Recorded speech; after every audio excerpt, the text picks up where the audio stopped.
La Voz del Archivo, un podcast del Archivo General de la Nación.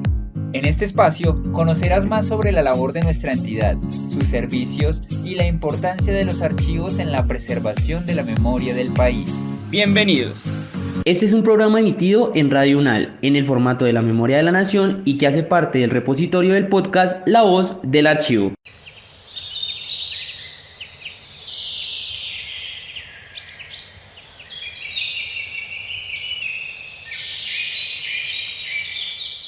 Bienvenidas y bienvenidos a La Memoria de la Nación, un programa lleno de historia, archivos y memoria. Muchas gracias por acompañarnos cada semana en un nuevo programa. En el marco de los 500 años de la Fundación Hispánica de Santa Marta, el Archivo General de la Nación convocó a toda la ciudadanía a realizar sus aportes para la edición número 25 de la revista Memoria, la cual ya fue lanzada con el apoyo del Ministerio de las Culturas, las Artes y los Saberes. En este programa del día de hoy hemos invitado a Yarledis Holguín Silva, autora del artículo Habitar la Sierra, Memoria, Resistencia y Construcción de la Identidad Campesina, un relato sobre San Pedro de la Sierra, uno de los pueblos más antiguos de la vertiente occidental de la Sierra Nevada de Santa Marta, un territorio donde la montaña se funde con el Caribe, donde el café ha sido testigo de historias de colonización, conflicto y resistencia, y donde la memoria colectiva se teje entre los recuerdos de lo perdido y la lucha por lo que persiste. En San Pedro, como en gran parte de Colombia, el pasado no es solo algo que se cuenta, es un cimiento que sostiene el presente. Sus habitantes han visto cómo su territorio fue disputado por guerras, narcotráfico y ausencia estatal, pero también cómo, a través de la espiritualidad, la cultura cafetera y la organización comunitaria, han resistido para no convertirse en un pueblo fantasma. Bienvenida, Yarledis. Muchísimas gracias por aceptar la invitación del Archivo General de la Nación a este programa. Bienvenida. Muchísimas gracias por esta invitación. Es un honor para mí representar a un poblado que en mejores palabras no pudiste haberlo descrito, al poblado que me vio nacer y al poblado sobre el cual he retornado mis pasos después de habernos desplazado con mi familia en el año 2001, retornar a través de lo que fue una investigación durante la elaboración de mi tesis de maestría. Y bueno, lo que quise ofrecer con este artículo fue una síntesis, algunos esbozos de lo que fue acercarse nuevamente al que fue mi territorio de nacimiento, pero del cual, por las circunstancias que pronto ya conversaré más adelante, hubo ese proceso de desarraigo, pero volver a él a través de este lente como investigadora y también como campesina, como mujer, ha sido realmente muy gratificante en términos académicos, en términos de pensarnos también como poblado, como San Pedro, y en esta oportunidad también de quien pueda escuchar e interesarse por lo que pueda enseñarnos de pronto la lugaridad desde lugares a veces tan distantes y tan apartados como lo es un pequeño poblado en la mitad de la montaña de la Sierra Nevada, de ese Caribe, de esa vertiente occidental que mira directa al mar y que nos ofrece desde San Pedro unos atardeceres. Si cualquiera de ustedes lo presenciaran, no querrían olvidarlo, esa oportunidad tan bonita. Entonces, gracias. Muy interesante lo que, vamos a ver en este programa sobre este pueblo San Pedro de la Sierra. Y en tu artículo mencionas que la memoria es el eje que articula las narrativas de los habitantes de San Pedro de la Sierra. ¿Cómo se construye esa memoria colectiva en un territorio marcado por el conflicto armado y el desplazamiento? Es importante recordar que la memoria se teje en lo cotidiano, en lo que se vive diariamente, que si bien en contextos como lo de San Pedro, atravesados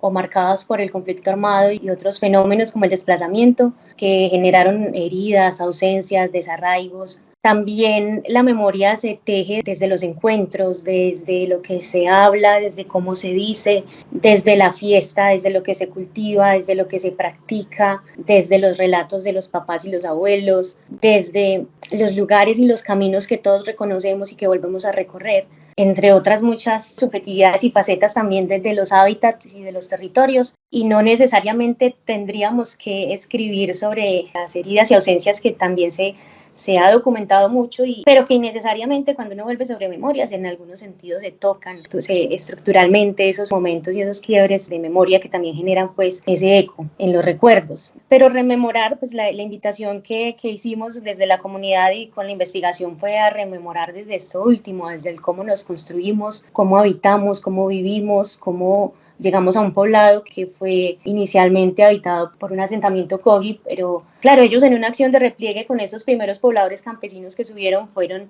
desplazándose más hacia arriba de la vertiente, y eso es otro asunto también de mucha tela por contar y por investigar, pero bueno, mi foco fue en este recorrido posterior del asentamiento, ya cuando llegan estos primeros colonos y qué pasa con ese asentamiento campesino, de familias que también migraban desde el interior del país, venían de lugares como sobre todo del Tolima, del Santander, algunos pocos de Boyacá, venían huyendo también a los efectos de lo que fue la época de la violencia en Colombia. Entonces llegan también como en esa tierra prometida de que ofrecía, ya habían políticas que permitían que se cultivaran ellas, se apropiaran de tanto como pudiesen sembrar, ¿cierto? Entonces de pronto sí, respetando, pues en este caso quiero respetar que ya como pobladores también reconocemos la existencia siempre histórica de nuestros hermanos indígenas, pero la investigación, como les cuento, se viene en este relato posterior a la llegada de estas familias, primeras familias campesinas. La invitación que nosotros quisimos hacer, porque fue un asunto compartido cuando empezamos, bueno, tengo la idea de investigar a través de este lente con la maestría, pero volvamos, los habitantes ya tenían la idea y con las juntas de acción comunal y algunos voluntarios de pensarse en una reconstrucción sí de la historia para generar un museo de la memoria, y yo quise también entonces sumarme a ese reto con lo que pudiese documentar desde acá y como les decía, no fue solo la línea el tema del conflicto, aunque naturalmente emerge pues en esta investigación. Quisimos darle énfasis entonces al proceso religioso, cómo fue construyéndose también desde un principio con los primeros habitantes, cómo cambió esa arquitectura indígena previa y se fue adaptando, aunque se conservó el lugar exacto del poblado, se fue cambiando esa arquitectura poco a poco con esos saberes, ya que estos campesinos que, como decía, ya venían con sus propios saberes desde el interior del país, no tanto del Caribe colombiano, no hay familias establecidas en San Pedro, que estamos hablando de 1935 hacia adelante, en su generalidad, pues en el caso de esta investigación lo que documentamos, lo que encontramos son únicamente del centro del país, ya luego con otras épocas como la bonanza marimbera que hizo que este flujo de personas variara mucho más, pues ya sí empezamos a tener familias provenientes de otros distintos lugares del país, pero inicialmente sobre todo del centro del país. Entonces, volviendo sobre que rememorar en este sentido del recuerdo y de la memoria, también lo entendemos como un acto de resistencia, como decirle al país todo lo contrario, estamos vivos no solo como víctimas, sino estamos vivos con estas y estas proyecciones, con estas y estas situaciones también problemáticas, portando también otros saberes y otras proyecciones a futuro, pero buscando también que es que la memoria debe ser plural, sabemos eso, sabemos que la memoria también debe ser segura. Y debe ser de todos, ¿cierto? De toda la comunidad. Entonces, en ese sentido hay que saber qué se lee, qué se recuerda, qué se documenta en este momento, porque estamos hablando de una pregunta que es la que va marcando el lente que nos ponemos para volver sobre esos recuerdos. Pero como miembro de la comunidad y desde la investigación buscábamos es que no solo fuera documentado, no solo fuera sobre el conflicto. Ahora, no todo es nombrable ni documentable, y así como la memoria no es absoluta ni totalmente transmitible, hay memorias silenciadas, memorias a las que habrá que volver y que son ahorita muy estudiadas en zonas de conflicto vigente, como lo son las memorias protegidas o memorias en reserva. Muy importante lo que nos dice sobre estas memorias del conflicto armado. En varios programas anteriores hemos tenido invitados e invitadas que nos han hablado de estas memorias del conflicto, de estos archivos relativos a los derechos humanos.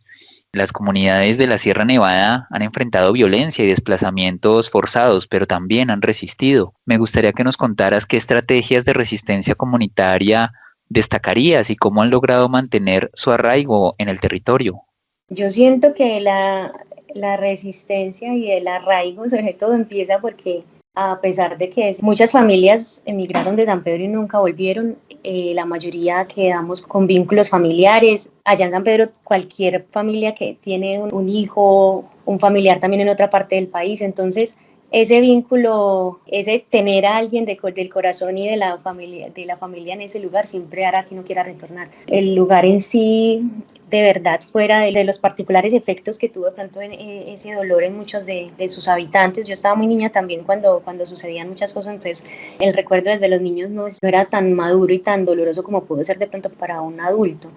Pero aún así siguen teniendo esos vínculos familiares y yo creo que todos en algún momento volvíamos a visitar, a ver cómo seguían los tíos, los primos,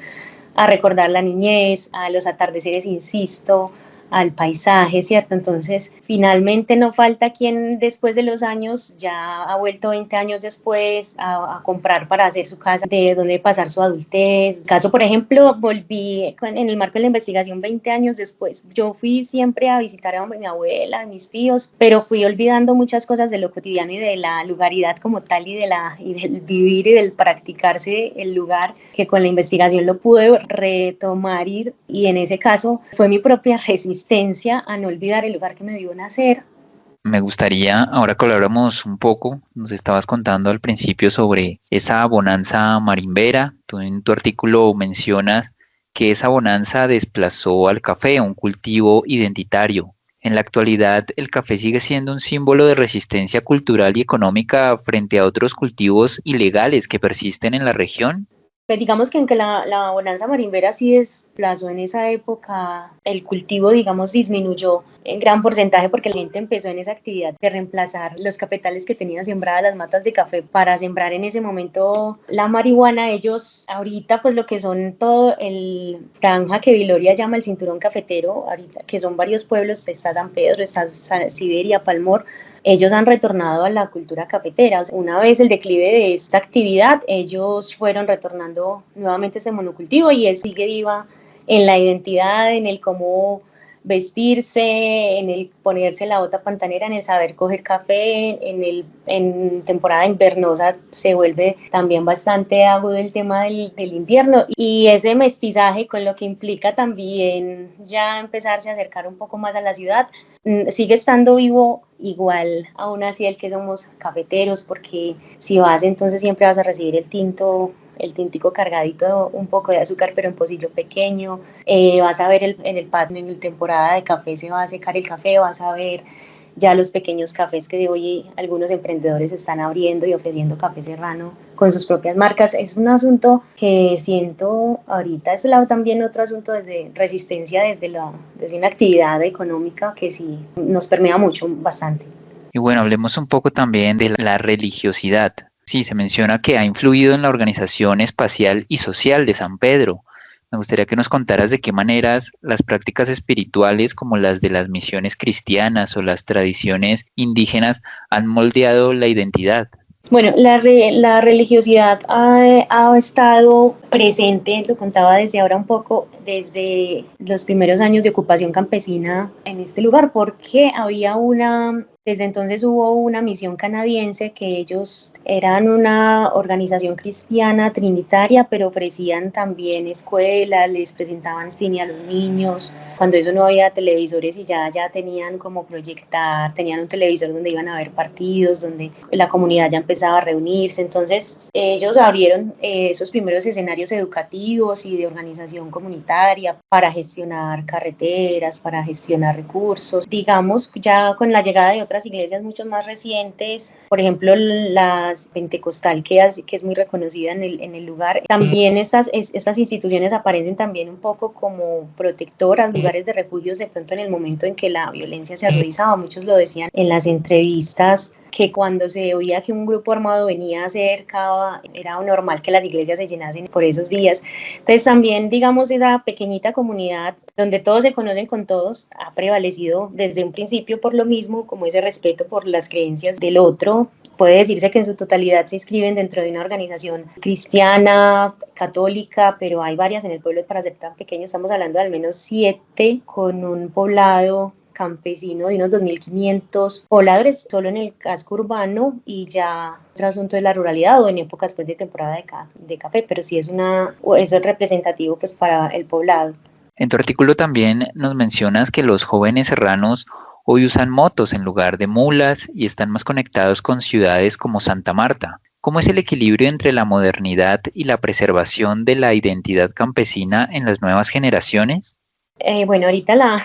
modernidad y la identidad campesina, digamos, no es un opuesto porque es algo como que se mezcla, ¿cierto? No es que ya los chicos, si bien usan las motos en lugar de mulas y tienen más conexión ahorita y cercanía con lugares como Santa Marta, Barranquilla, Ciénaga, eso no ha significado un abandono pues de las prácticas campesinas, de sembrar café, pues en el caso de los que pueden proyectarse allá y tienen ese contacto con estas ciudades, referencian también un ejemplo de qué puedo llevar desde allá para el pueblo, ideas de negocios, ideas de emprendimientos, pero siempre se piensa que San Pedro es como un lugar de paz y que yo como volver a la finca, como volver a cierto lugar de tranquilidad, entonces muchos de lo que piensan es eso, no desvincularse o viajar por un tiempo, estudiar, pero retornar en algún momento, claro que es un tema muy sensible igual porque no es de desconocer que el conflicto sigue latente en el lugar, entonces es un asunto que también puede tener varias aristas, pero en general, al menos durante la época de la investigación que estoy hablando entre el marco del 2021-2023,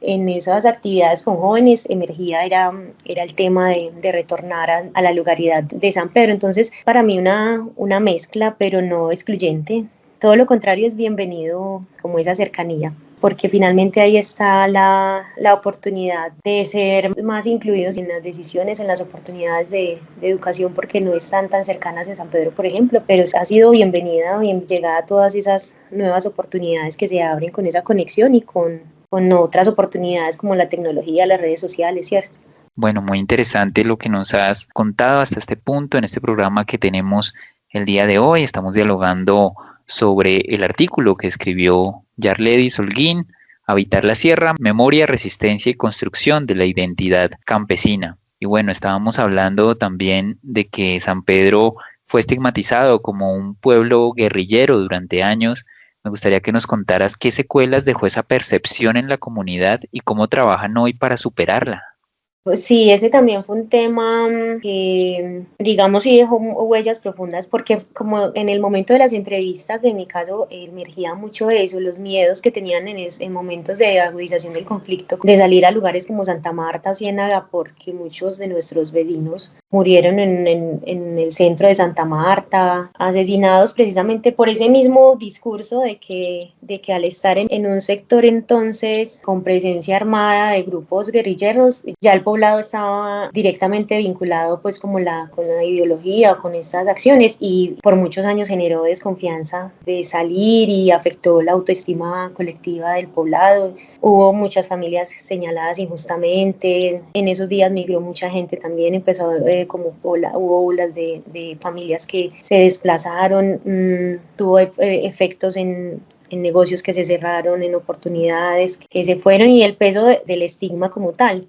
Superarlo no ha sido un proceso, pues la comunidad se esfuerza por mostrar la cara actual y la cara desde otras miradas, desde el turismo, desde el ecohoteles, desde con conciencia, que es lo que tenemos un fuerte liderazgo con pensamiento y conciencia sobre este tema de turismo, sobre todo en un lugar tan sensible como es nuestra montaña. Y digamos que, por ejemplo, las mismas proyecciones, la cultura cafetera, las proyecciones culturales, esta misma investigación sobre la historia y a quien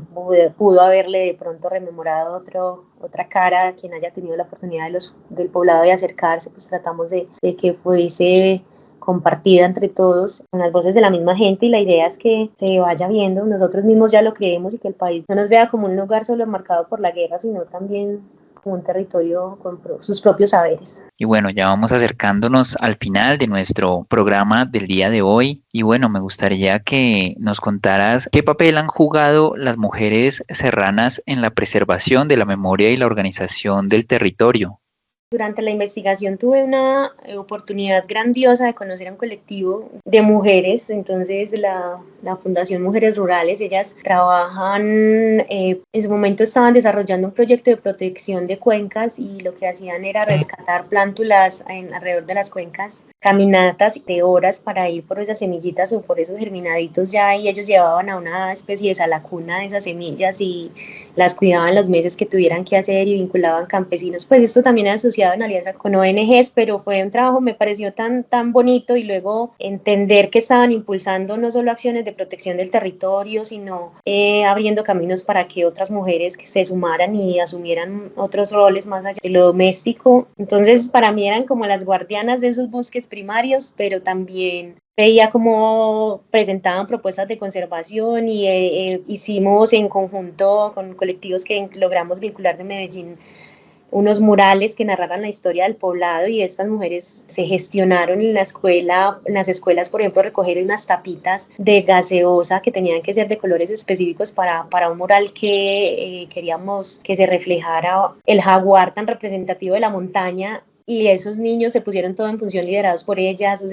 ver cómo movían lo colectivo, si era con la escuela, si era con la Junta de Acción Comunal, si era con conseguir acá otro artista. O sea, se movilizaron de una manera que dejó impactado el pueblo, con toda una semana de actividades que tuvieron y que se lograron realizar en el marco de unas jornadas, un evento que se realizó con ellas para llevar a la comunidad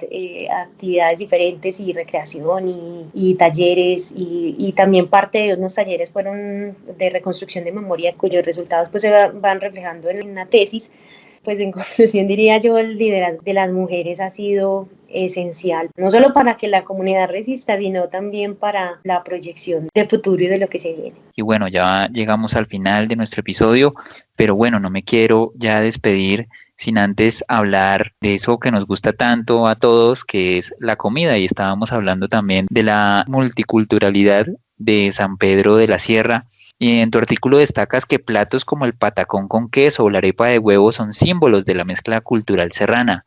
¿De qué forma la cocina refleja esa fusión entre lo paisa, lo santandereano y lo caribeño? La cocina serrana literal es el espejo de la historia migratoria. Recordando lo que les contaba en un principio, hay familias paisas, santandereanas. Posteriormente ya se fue introduciendo algunas cosas desde lo costeño, como el suero, por ejemplo, la arepa de huevo. Fueron entrelazándose y uno encuentra ya la arepa de huevo y los fritos en este negocio. Allí un día te ofrecen frijolitos, el otro el caldito santandereano. Esa discusión también surge porque en una de las entrevistas, un docente decía que hicieron un ejercicio para mirar cuál era el plato representativo de San Pedro, y que cada niño tenía que preguntar a sus papás cuál era y cómo lo construían, y cada niño llegó con una idea diferente de lo que debía hacer,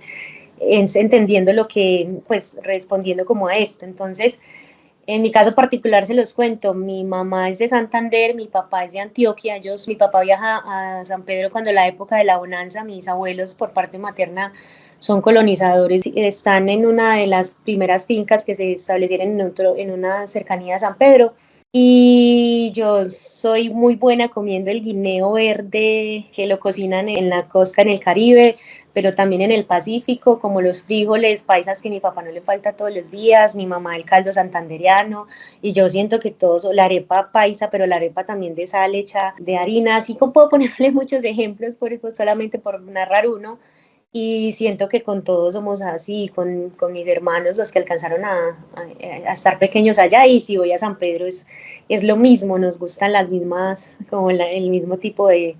cosas, no nos parecen extrañas. Como le decía ahorita, platos como el patacón con queso combinados con ingredientes caribeños, con prácticas de preparación propias de la montaña, pero también con la arepa de huevo típica del Caribe, eso convive en la mesa de nosotros. La arepa paisa, el caldo santandereano, lo decía ahorita, no es solo culinaria, es compartir un lenguaje, creería. Y sí, esto finalmente va reafirmando que es como una pertenencia a la diversidad que nos conforma, porque no somos costeños realmente tampoco, pero escuchamos muy buen vallenato y así se ve en la mesa también.